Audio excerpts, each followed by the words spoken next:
मध उद्योगाची व्याप्ती वाढावी, ग्रामीण अर्थकारणाला चालना मिळावी आणि मधमाशा पालनाबाबत लोकांना माहिती व्हावी या उद्देशानं देशातील पहिलाच मधोत्सव 2024 महाराष्ट्रात आयोजित करण्यात येत आहे।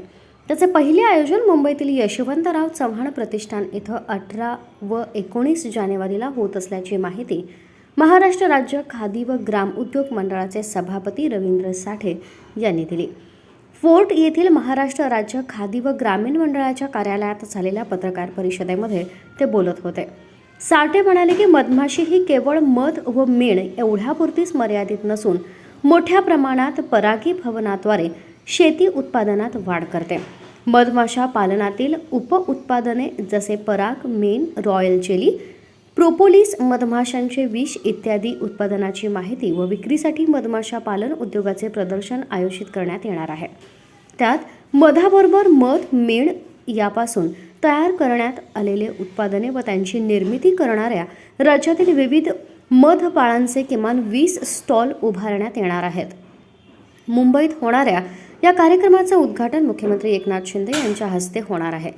राज्यातील मधाचं वाढतं क्षेत्र लक्षात घेता मध महोत्सवाच्या माध्यमातून मधक्रांतीची पायाभरणी या महोत्सवाच्या माध्यमातून करण्यात येणार आहे। 2 दिवसांच्या या मध महोत्सवात मधमाशांचं जतन, संवर्धन आणि संरक्षण याबाबत परिसंवाद, शेतकऱ्यांचे प्रशिक्षण, शरीर स्वास्थ्य आणि मधाच्या गावातील लोकांचे अनुभव कथन इत्यादी कार्यक्रम आयोजित करण्यात येणार आहेत। महाराष्ट्र हे भारतातील मधाचा सर्वात जास्त हमीभाव देणारे राज्य असून राज्यात प्रति किलो 500 रुपये हमीभाव देण्यात येतो।